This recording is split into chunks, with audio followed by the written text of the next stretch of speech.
दोस्तों नमस्कार। हमारे साथ वरिष्ठ पत्रकार राजेश शर्मा जी मौजूद हैं। राजेश भाई साहब, अभी देख रहे हैं हम लोग कि चुनाव जो है यूपी का 9 विधानसभा सीटों का जो उपचुनाव है वो अब ऐसे मोड़ पे आ पहुंचा है जहां हर प्रत्याशी की मुश्किलें बढ़ गई हैं, वोटरों की भी धड़कनें तेज हैं। और मीरापुर में तो हम देख रहे हैं कि एक अजीब सी खामोशी एकदम अचानक से छा गई है पूरे माहौल में, और वोटर भी भांप रहा है पल पल की नब्ज को कि चुनाव किस करवट बैठेगा। अब अगले 4 दिन में, चूंकि 18 तारीख की शाम को 5 बजे चुनाव प्रचार बंद हो जाएगा और उसके बाद का जो वक्त होगा वो एक अलग तरह का वक्त होता है। और चुनाव के पहले की रात को और इस समय के वक्त को खास तौर पे चुनाव में कत्ल की रात बोलते हैं, यहाँ वेस्टर्न यूपी में खास तौर पे। तो उस समय भी चुनाव का पेस सेट होता है, आखिरी वक्त तक वोटर का मन बदलने की कोशिश की जाती है। डोर टू डोर कैनवसिंग, साम दाम दंड भेद, हर अस्त्र का इस्तेमाल सत्ता पक्ष और विपक्ष ऐसे में करता है। बिल्कुल अभी इस वक्त जो चल रहा है, कल गंगा स्नान का पर्व है और आज वेस्टर्न यूपी के सारे गंगा घाटों पर लाखों किसानों का जमावड़ा है, लाखों श्रद्धालुओं का जमावड़ा है। गंगा स्नान बड़ा पर्व है। गढ़मुक्तेश्वर में बहुत बड़ा मेला लगता है, तिगरी में बहुत बड़ा मेला लगता है, शुक्रताल में बड़ा मेला लगता है, मेरठ में मखदूमपुर में बड़ा मेला लगता है। गंगा के तट पर जहां जहां घाट हैं, बिजनौर बैराज पर बड़ी भीड़ उमड़ती है, तो वहां सब जगह लाखों किसानों का हुजूम इस वक्त पहुंच चुका है, मौजूद है। और कल इनकी रवानगी होगी और जब ये सब लोग वापस लौट जाएंगे तो एक वक्त भी होगा 4 दिन का, जिसमें 16 तारीख को पूर्व मुख्यमंत्री अखिलेश यादव ने ककरौली में जनसभा रख दी है। 18 तारीख को चंद्रशेखर आजाद और ओवैसी की जनसभाओं की सूचना अभी कंफर्म प्रोग्राम एक आध दिन में शायद आ जाएगा, शेड्यूल टाइम बाय टाइम, और किस लोकेशन पे होगा। संभवतः दोनों की जनसभाएं मीरापुर में होंगी। अभी मुझे लगता है कि एक कोई पेनिट्रेशन जयंत चौधरी का भी होना बाकी है। शायद जयंत चौधरी 16 को अखिलेश की जनसभा के बाद शायद कोई रोड शो निकाल सकते हैं, ऐसी सूचनाएं आ रही हैं। और वो उन सारे सवालों पर अटैक करने की कोशिश करेंगे, उनका काउंटर आंसर देने की, जवाब देने की कोशिश करेंगे जो सवाल यहाँ पर अखिलेश यादव उठाएंगे। अखिलेश यादव ने तीखे प्रहार किए हैं, खास तौर पर 2-3 मसलों को लेकर के। जब एक तो उनके कई पॉलिटिकल डेवलपमेंट हुए। राजेश भाई साहब, आपसे मैं इस पर जानकारी चाहूँगा कि एक तो सीसामऊ का डेवलपमेंट, दूसरा डेवलपमेंट ये कि अखिलेश यादव लगातार इसको इशू बना रहे थे। एनकाउंटर को इशू बनाया उन्होंने पहले, फिर बुलडोजर को इशू बनाया उन्होंने, और सुप्रीम कोर्ट का डिसीजन भी कल आ गया, वो सरकार के खिलाफ आया और उसको भी बड़े पैमाने पे वो इशू बना रहे हैं अखिलेश यादव। और अब सीसामऊ का जो डेवलपमेंट है उसको इन सारे घटनाक्रमों को मिलाते हुए आप मीरापुर से किस तरह से जोड़ के देख रहे हैं? डॉक्टर साहब, चूँकि इन तमाम घटनाओं का जिक्र तो इसलिए करना पड़ेगा कि 16 नवंबर को अखिलेश यादव यहाँ आ रहे हैं, मीरापुर में आ रहे हैं, ककरौली गांव में, और वो उन तमाम मुद्दों को उठाएंगे यहाँ जो इस समय, वो भले ही उत्तर प्रदेश का मुद्दा हो, भले अलग विधानसभा का हो, वो सब पे उनका फोकस रहेगा। अभी सीसामऊ का क्या मसला है? सीसामऊ जो विधानसभा है, जो इरफान सोलंकी वहाँ विधायक थे, जो कि एक मामले में उन्हें सजा होगी 7 साल की, तो उनकी विधायिका अयोग्य घोषित हो गई थी और चुनाव जो इस बार उनकी पत्नी चुनाव लड़ रही है। तो वो अखिलेश यादव ने भाषण में अपने ये वहां कहा भी सीसामऊ में कि 27 में हमारी सरकार बनने जा रही है, इस उपचुनाव को जिताओ, 27 में हम सरकार में आने जा रहे हैं और हमारे जो विधायक हैं ये सब जिनको जेल में भेजा है वो बाहर आ जाएंगे, कहा उन्होंने। तो संकेतों में उन्होंने वहां के विधायक की भी बात कर दी और शायद आजम खान की तरफ भी इशारा कर रहा हूँ। इरफान सोलंकी जेल में थे तो उनके आज जमानत होगी हाई कोर्ट से जी। तो एक बड़ी राहत ये मिली कि इरफान सोलंकी की जो कि पत्नी वहाँ चुनाव लड़ रही है, और इरफान सोलंकी के जमानत होने के बाद में कार्यकर्ताओं में थोड़ा जोश बढ़ा है। टाइमिंग बहुत इंपॉर्टेंट होती है पॉलिटिक्स में। जैसे कल जो डिसीजन आया, वो डिसीजन की जो टाइमिंग है वो बीजेपी को सूट नहीं करती। ठीक इसी तरह से आज जैसे जिस टाइमिंग पे चुनाव बाद होती है, अगर ये बेल या पहले हो जाती काफी तो शायद माइलेज नहीं मिलता, लेकिन अब ये बीजेपी के लिए नुकसानदायक है इस वक्त। तो टाइमिंग गड़बड़ा रही है कहीं ना कहीं। तो सर एक और आज अपडेट है, इलाहाबाद में जो सिविल सर्विस की जो तैयारियां कर रहे हैं छात्र, जो लगातार वहाँ उत्तर मूवमेंट प्रदेश कर लोक रहे सेवा हैं, आयोग लोक सेवा आयोग की की नौकरियां हैं, हाँ, उनको उसको लेकर लाठीचार्ज भी हुआ, छात्र अड़े हुए हैं। हाँ। आज वहाँ एकाएक अखिलेश यादव पहुंच गए और उन्होंने कहा, अपनी बात रखी। उन्होंने कहा भाई, एक जो सरकार ये बात करती है कि हम रोजगार देंगे, ये कोई बच्चे कक्षा 8-9 के तो है नहीं, ये ऐसे भी नहीं है कि कम इलिटरेट हैं। अगर ऐसे बच्चों को जो मजिस्ट्रेट बनने वाले हैं उनके साथ में इस तरह का व्यवहार होगा, उनकी बात नहीं सुनी जाएगी। जैसे ही अखिलेश यादव वहां पहुंचे, संबोधन किया, तो ऐसे ही सरकार ने भी एक बयान दे दिया, लोक सेवा आयोग के अधिकारियों को बता दिया कि आप उनकी समस्या का समाधान करो। दूसरा, डॉक्टर साहब, मीरापुर में सबसे बड़ी समस्या क्या आ रही है? ये बड़ा इशू बन रहा है प्रयागराज में, ये बड़ा इशू बहुत ज्यादा है, और इस इशू पे बोलेंगे अखिलेश यादव, हर जगह बोल भी रहे हैं इस इशू पे। वो यूथ की बात पे, एम्प्लॉयमेंट के इशू पे बोल रहे हैं लगातार, और उनके लिए बड़ा इशू है। दूसरा, मीरापुर में एक सबसे बड़ी समस्या, हालांकि ये समस्या तो कई विधानसभा की है, मीरापुर की इसलिए ज्यादा है क्योंकि मीरापुर में शुक्रताल जो तीर्थ है, वहाँ बड़ी संख्या में किसान जाते हैं गंगा स्नान के लिए।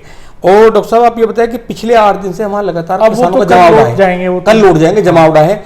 और इस बीच में जो ये है, क्योंकि किसान वहाँ बैठे हुए हैं, वो तो भक्ति भाव में अपना बैठे हुए हैं, क्योंकि उनका बड़ा पर्व है। अब सवाल इस बात का है कि अभी हम जो लगातार घूम रहे हैं, किसानों में नाराजगी है, जो बीजेपी का अपना वोट बैंक है उसमें बहुत नाराजगी है। नाराजगी की एक वजह गन्ना समिति का चुनाव है, जो कि हमसे बात की लोगों ने, तो लोगों ने कहा कि अभी 1 महीने पहले गन्ना समिति के चुनाव अब ये नाराजगी तो दोनों तरफ है। जैसे हम देख रहे थे ग्राउंड पे, वहाँ गन्ना समिति को लेकर नाराजगी है, टिकट को लेकर नाराजगी के स्वर उभरे, टिकटार्थियों की बातें भी आई, और आरएलडी के नेता अजीत राठी के साले जो हैं, उन्होंने सपा भी ज्वाइन कर ली इस बीच में, सरविंदर राठी के बयान भी आए, वो घटनाक्रम भी होता है, गुजर समाज से भी इस तरह की बातें आती हैं, मांगे राम त्यागी भी लगातार बोल रहे हैं।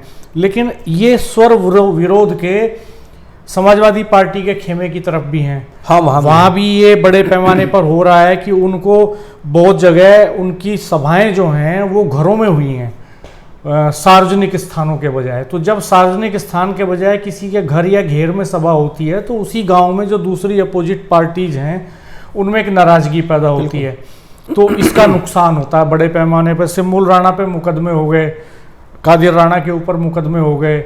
मुखिया गुजर कह रहे हैं कि ये मुकदमे जो हैं इसलिए हो रहे हैं कि ताकि वोटर में दहशत हो जाए कि भाई वोटर पे भी हो सकते हैं, अभी तो नेताओं पे ही हो रहे हैं, नेता तो बड़े लोग हैं, पैसे वाले भी हैं, राजनीतिक काम है उनका, तो वो तो निपट लेंगे, आम आदमी कैसे निपटेगा।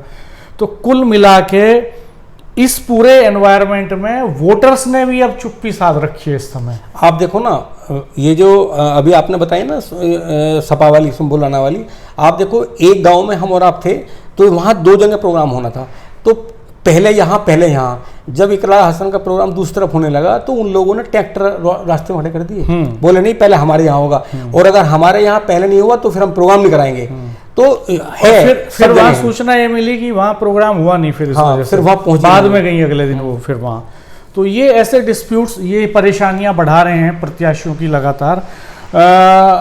अगर हम देखें तो ओवैसी के खेमे भी यही चल रहा है, वो अपने तरीके से क्लेम कर रहे हैं। चंद्रशेखर आज़ाद की और बसपा की अपनी मुश्किलें उलझी हुई हैं। 19% दलित वोटर जो है उसके शिफ्ट पे सबका फोकस है। 38% बैकवर्ड कास्ट, 38% मुसलमान, 19% दलित और 5% फॉरवर्ड कास्ट, ये डेमोग्राफी है वहाँ की।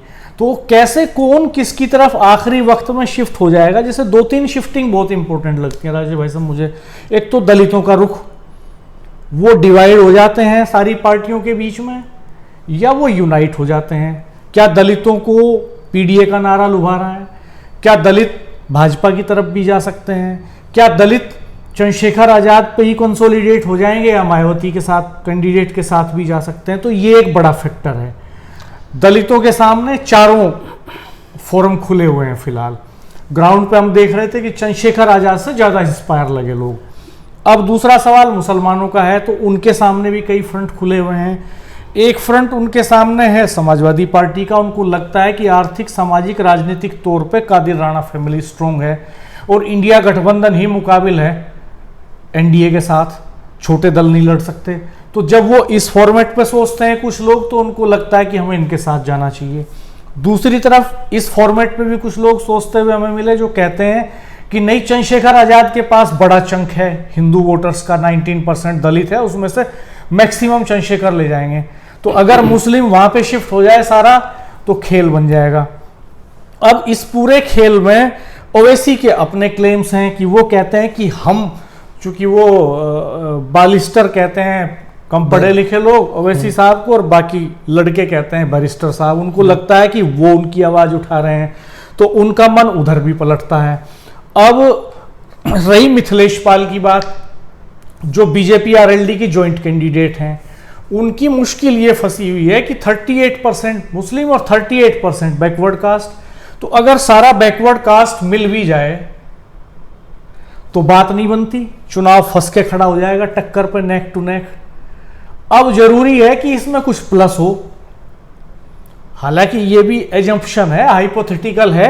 100% तो किसी कास्ट का, किसी कम्युनिटी का वोट किसी कैंडिडेट को जाता नहीं, वो डिवीजन हर जगह होता ही होता है। बिल्कुल। कुछ नाराज लोग होते हैं, जैसा आपने बताया, गन्ना समिति की राजनीति, कोऑपरेटिव की राजनीति, जिला पंचायत की राजनीति, ग्राम पंचायत की राजनीति, गांव की पार्टीबाजी, ये सब छोटे मोटे झगड़े, ये सब रोल प्ले करते हैं और ये अपने कंट्राडिक्शंस होते हैं। छोटा इलेक्शन है, कोई लोकसभा का इलेक्शन तो है नहीं, तो ये कंट्राडिक्शंस और कास्ट डिवीजन, तो ये हर जगह है, ये उस बैकवर्ड कास्ट में भी है। बिल्कुल। उसी बैकवर्ड कास्ट से सर्वेंद्र राठी आते हैं, जो टिकट मांग रहे थे मोरना से और जो सपा के साथ में जाके खड़े हुए खुल के।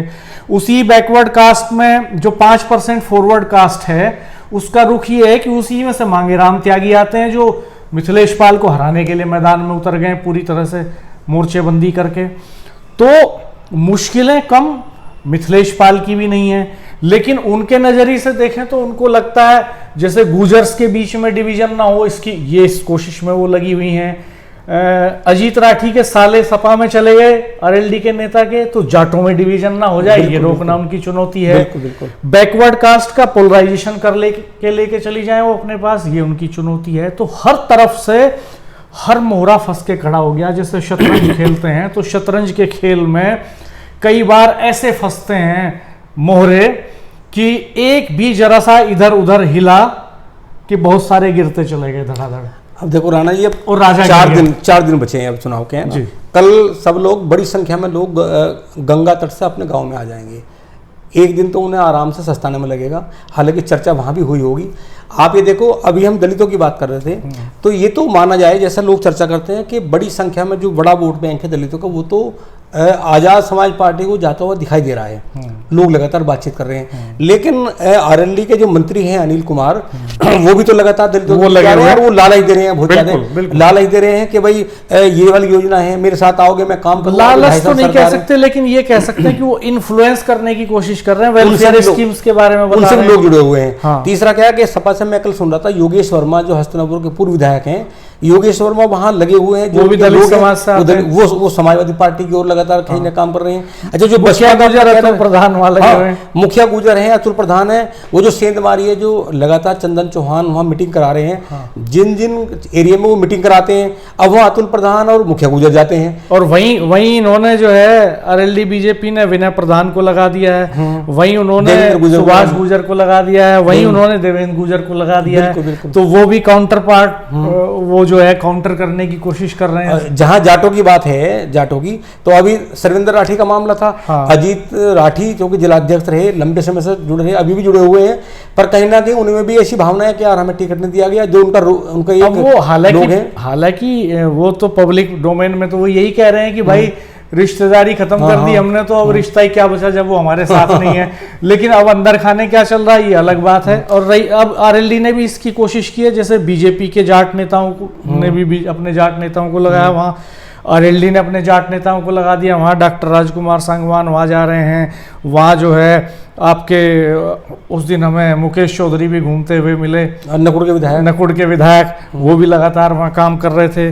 और इधर पूरे नेताओं की सैनी समाज के सब लगे हुए, सैनी समाज के राजपाल सैनी वगैरह और हरपाल सैनी, इनको लगा दिया वहाँ पे, और वो उधर से सपा भी लगा रही है। तो क्या ये ऐसा भी हो सकता है भाई साहब कि लास्ट मोमेंट तक चलते चलते ये इलेक्शन सीधा खड़ा हो जाए दो कैंडिडेट्स के बीच में, या अभी बचा हुआ है, अभी जो 18 के बाद 18 तक नेता जो पेस सेट करेंगे, मुझे लगता है इस पे डिपेंड बहुत करेगा कि अखिलेश जी की रैली कैसी होती है, चंद्रशेखर जी की कैसी होती है, ओवैसी जी की कैसी होती है।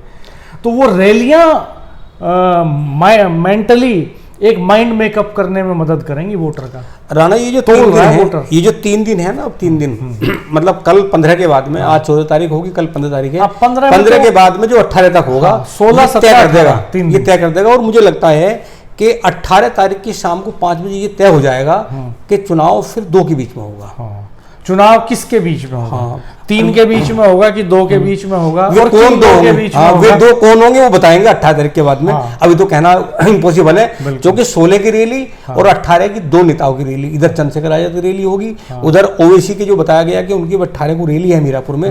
आ जाए तो बात करेंगे। हाँ, उनके फिलहाल कैंडिडेट दावा हाँ, कर रहे हैं सर। पर फिलहाल ये है कि फिलहाल इस समय जो वोटर है, इस समय वोटर भी जो है ना, वो भी असमंजस की स्थिति में है। वो यहाँ ये बात कर रहा है, वहाँ वो बात कर रहा है। और तो इन 2 दिन में एकदम स्थिति क्लियर इतनी हो जाएगी कि चुनाव तो हमें लग रहा है, जैसा माहौल हम देख रहे हैं, चुनाव तो 2 के बीच में होगा, फर्स्ट सेकंड का। और जो जो और प्रत्याशी है वो थर्ड फोर्थ में कौन है? आप क्या मानते हैं दोस्तों? कमेंट बॉक्स में बताइएगा, क्या सिर्फ 2 कैंडिडेट्स के बीच में चुनाव होगा? वो 2 कैंडिडेट्स कौन है आपकी नजर से जिनके बीच में चुनाव होगा? कौन 2 पार्टियां हो सकती हैं वो? या ट्रायंगुलर फाइट होगी? और इस ट्रायंगुलर फाइट में किन 3 के बीच मुकाबला होगा? आप अपनी राय जरूर बताइएगा कमेंट बॉक्स में कमेंट देकर के। आप बहुत वैल्यूएबल कमेंट्स कर रहे हैं, आपके पास रियल पल्स है, और ये जो खामोशी है इस वक्त की, ये क्या कहती है, ये आप जरूर बताइएगा।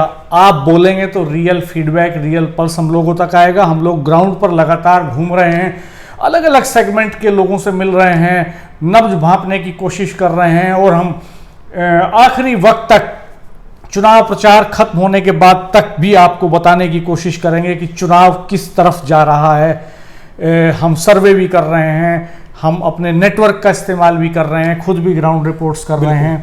तो कुछ कंक्लूडिंग कमेंट आप राजेश भाई सब जोड़ना चाहें? नहीं, अब हमारा तो ये है कि अब 2 दिन हमें वेट करना पड़ेगा। अभी तो कहना बहुत जल्दी होगी। हालांकि जो हमारे पाठक हैं, जो दर्शक हैं, जो वोटर हैं, जो एक्टिव लोग हैं, उनका कमेंट तो इसलिए अच्छा भी होगा क्योंकि लगातार वो वहाँ धरातल पे हैं। उनके पास हमसे और आपसे ज्यादा जानकारी है, उनके पास हाँ, ज्यादा जानकारी ज्यादा वो है। ग्राउंड पे हैं। हाँ। एक एक पल भांप रहे हैं चीजों को। वहीं जो पूरा एक घमासान मचा हुआ है, एक एक वोट पे, एक एक वोट को तोड़ने पे, तो वो उसका और हिस्सा है। 16 के बाद ये क्लियर हो जाएगा। हालांकि हमें लगता है कि जब वीडियो देखेंगे पाठक, तो वो इतने समझदार हैं, उनके पास हमसे ज्यादा जानकारी भी है, वो कमेंट करके ही बताएंगे निश्चित तौर पे आपके मुकाबला किस किस के बीच होगा। आपके कमेंट समय सिर्फ हौसला ही नहीं देते, इंफॉर्मेशन भी देते हैं, और ये बहुत जरूरी है। दोस्तों कमेंट जरूर कीजिएगा, बहुत वैल्यूएबल, बहुत इंफॉर्मेटिव कमेंट्स आप लोग कर रहे हैं। धन्यवाद, नमस्कार, अपना ख्याल रखिएगा, ज्यादा से ज्यादा वोटिंग कीजिएगा, तैयार रहिएगा पूरा। आपकी पसंद का जो भी दल हो, जो भी प्रत्याशी हो, रिकॉर्ड तोड़ मतदान मीरापुर में होना चाहिए। और ऐसी संभावनाएं भी हैं कि इस बार जिस तरह से घमासान मचा हुआ है, रिकॉर्ड तोड़ेगा उपचुनावों का, तमाम उपचुनावों का रिकॉर्ड ये चुनाव तोड़ने जबकि मीरापुर तो वैसे भी मतदान के लिए फेमस है। हाँ, वहाँ चाहे उपचुनाव हो चाहे सामान्य, अच्छा मतदान अच्छा होता है। मतदान तो धन्यवाद दोस्तों, नमस्कार। चैनल को सब्सक्राइब कर दीजिएगा, बेल आइकन प्रेस कर दीजिएगा, नोटिफिकेशंस ऑल कर दीजिएगा, वीडियो मित्रों के साथ शेयर कीजिएगा, और हमें बताइएगा आपके पास क्या जानकारियां हैं। नमस्कार।